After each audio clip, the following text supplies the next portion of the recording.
가정에서 함께하는 새벽 예배, 오늘 8월 1일입니다. 8월 달을 여러분과 함께 맞이하게 돼서 너무너무 반갑습니다. 오늘도 하나님 말씀 앞에 서시고 또 내일은 예배로 우리가 한 공동체로 모이도록 하겠습니다. 찬양하고 또 기도하겠습니다.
참 좋으신 하나님 아버지, 오늘도 살아계시고 하나님께서 하나님의 역사를 이루시는 줄 믿습니다.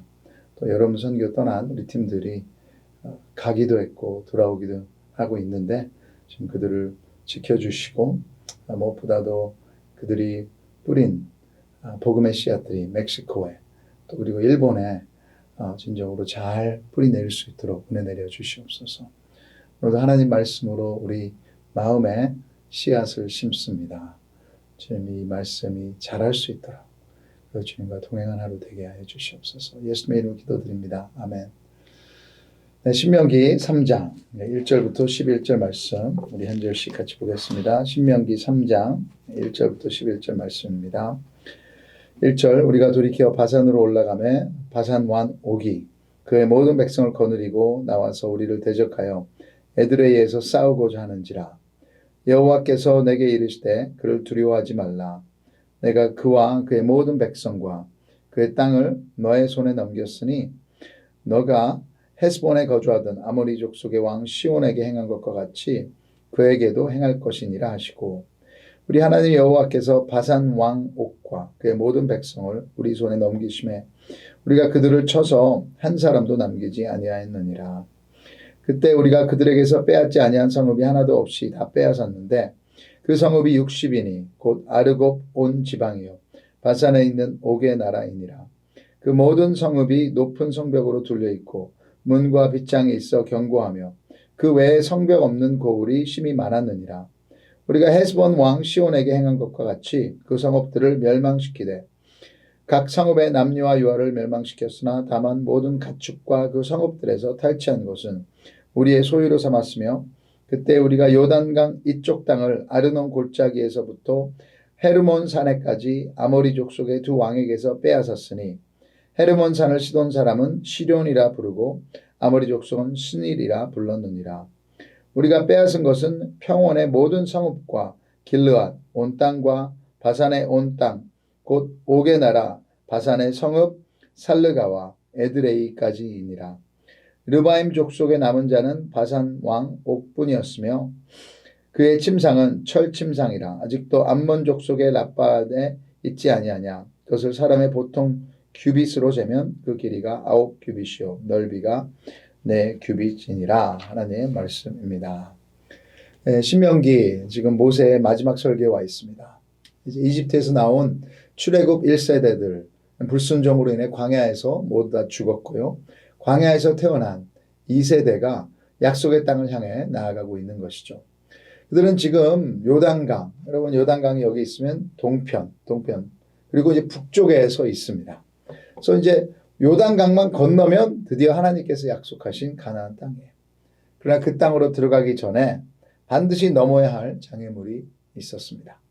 그리고 그들은 강력한 대적들이었어요. 어제 본문에서는 아모리 족속의 시온 왕과 싸워 승리했고, 이제 그 더 북쪽으로 올라간 바산 왕 옥과 맞서야 했습니다. 자, 우리 여기서 한 가지 질문을 하게 됩니다. 왜 하나님은 이 젊은 세대에게 이렇게 어려운 싸움을 허락하셨을까? 더 쉽게 그냥 약속의 땅으로 들어가게 하실 수도 있지 않았을까요?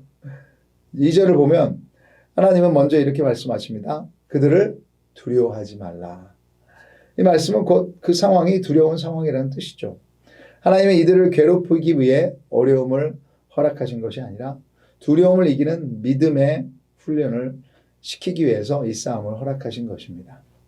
광야에서 죽은 1세대는 홍해가 갈라지는 기적도 보았고 만나와 메추리기의 기적도 경험했고 불기둥과 구름기둥 이 놀라운 능력을 다 그때마다 체험했음에도 불구하고 끝내 두려움을 이기지 못했습니다. 그래서 여러분 그들이 약속의 땅을 받는데도 10명의 스파이의 정탐꾼의 얘기를 듣고 그 두려움 가운데 우리 다시 돌아가겠다. 그러므로 인해 하나님의 진노를 심판을 받았던 것이죠. 반면 2세대는 아직 하나님을 직접 경험한 간증들이 많지 않아요. 그리고 앞으로 가나안 땅에서는 수많은 전쟁을 치러야 합니다. 그래서 하나님 먼저 이들에게 가르치고 계신 거예요. 훈련시키는 거예요. 두려워하지 말라. 승리는 너의 힘에 달린 것이 아니라 나에게 있다. 하나님께 달려있다. 우리의 믿음도 마찬가지입니다. 근육이 운동을 통해 만들어지듯 믿음도 시련을 통해 또 고난을 통해 자랍니다. 하나님은 때론 우리가 두려움과 절망을 경험하는 시간을 믿음을 훈련하는 시간으로 사용하십니다. 그러므로 문제를 피하려 하지 마시고 낙심하지 마시고 그 시련 가운데 하나님의 관점, 여러분 하늘 위에서 내려보는 관점, 영원한 관점을 보며 더욱 담대하고 단단한 믿음의 근육을 키우는 저 여러분 되기를 주님의 이름으로 축복합니다. 오늘 모세가 말하는 대적 결코 만만한 상대가 아니에요. 1절부터 3절까지 우리 함께 읽어보겠습니다. 우리가 돌이켜 바산으로 올라가매 바산 왕 옥이 그의 모든 백성을 거느리고 나와서 우리를 대적하여 에드레이에서 싸우고자 하는지라. 여호와께서 내게 이르시되 그를 두려워하지 말라. 내가 그와 그의 모든 백성과 그의 땅을 내 손에 넘겼으니 내가 헤스본에 거주하던 아모리 족속의 왕 시온에게 행한 것과 같이 그에게도 행할 것이니라 하시고 우리 하나님 여호와께서 바산 왕 옥과 그의 모든 백성을 우리 손에 넘기심에 우리가 그들을 쳐서 한 사람도 남기지 아니하였느니라. 그럼 바산으로 올라갔다고 했는데 바산은 높은 고원 지대입니다. 그리고 에드레이는 그 가장 팔레스타인 맨 북쪽에 위치한 지역이에요. 그곳 왕의 이름은 옥. 왜 이 왕이 그렇게 두려운 존재였을까? 11절에 설명이 나오죠. 11절 보시면 르바임 족속의 남은 자는 바산 왕 옥뿐이었으며 그의 침상은 철 침상이라. 아직도 암몬 족속의 라빠에 있지 아니하냐?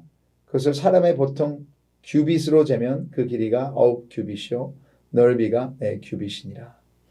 그 족속은 가나안 정탐꾼들이 보고 두려워 떨었던 거인족과 같은 계열이었던 것 같아요.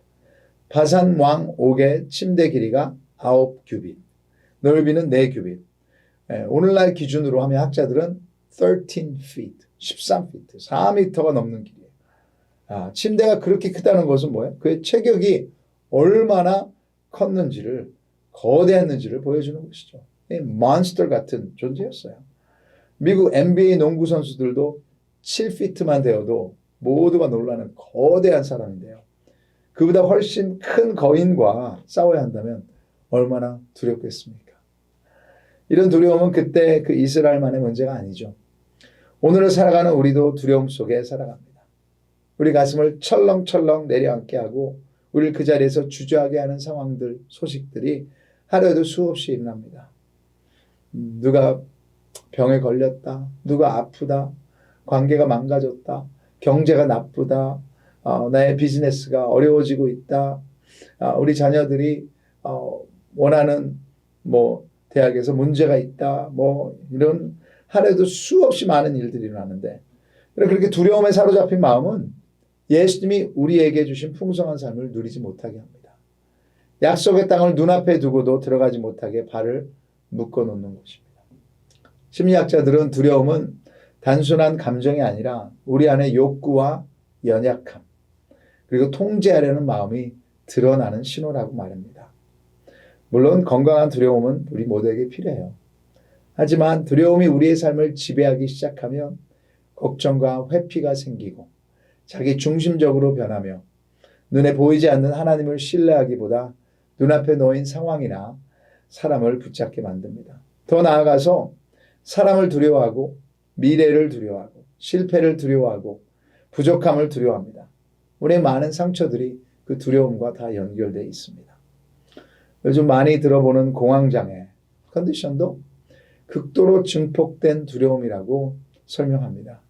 마음의 병인데 몸이 반응하는 것이에요. 심장이 막 빠르게 뛰고 숨이 막혀서 실제로 죽을 것 같은 공포가 사람들에 들려 있을 때 막 밀려오는 것이죠.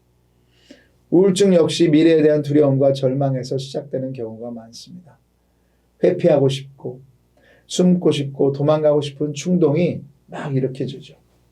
이런 증상들이 심해지면 불안장애, 강박장애, PTSD, 외상 후 스트레스 장애까지 나타날 수 있습니다. 분명한 것은 하나님께서는 우리의 두려움을 외면하지 않으시고 다루시기를 원하십니다. 성경에 두려워하지 말라는 명령이 365번 나온다고 해요. 정확한 숫자는 확인하지 못했지만 분명한 것은 이것이 하나님의 마음이라는 것이죠. 그리고 또 다른 이유는 우리는 정말 많이 두려워한다는 거예요. 왠지 아세요? 우리가 죄인이기 때문에. 죄의 본능은 하나님을 거역하는 것입니다. 그리고 하나님을 거역하면 두려울 수밖에 없어요.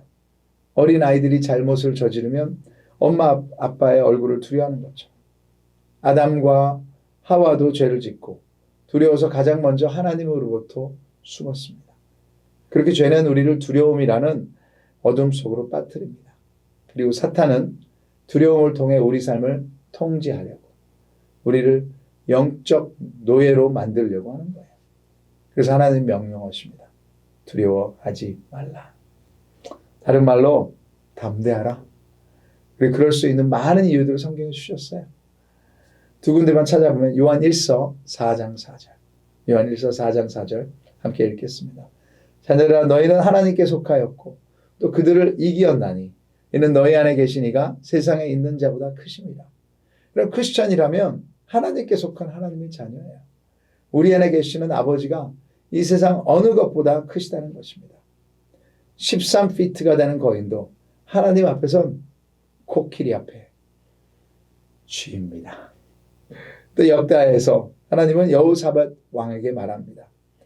역대하 20장 15절 함께 읽겠습니다. 야하시엘이 이르되 온 유다와 예루살렘 주민과 여호사밧 왕이여 들을지어다. 여호와께서 이같이 너희에게 말씀하시기를 너희는 이 큰 무리를 말미암아 두려워하거나 놀라지 말라. 이 전쟁은 너에게 속한 것이 아니요 하나님께 속한 것이니라. 남유다 왕국이 모압과 암몬 연합군의 침략을 받을 때 하나님께서 선지자 야하시엘을 통해 주신 말씀이에요. 얼마나 큰 위로와 격려가 되었겠습니까? 눈앞에 있는 거대한 군대를 참 보며 놀랄지라도 하나님께서는 두려워하지 말라. 이 전쟁은 하나님께 속한 것이다. 분명히 말씀하세요. 우리가 싸우는 것 같지만 사실은 하나님께 싸우신다는 것이죠. 자, 그렇다면 매일 우리 마음 가운데 찾아오는 두려움을 어떻게 이길 수 있을까? 먼저 보이는 현실보다 보이지 않는 하나님의 약속을 붙잡아야 합니다. 2절에 보시면 여호와께서 내게 이르시되 그를 두려워하지 말라.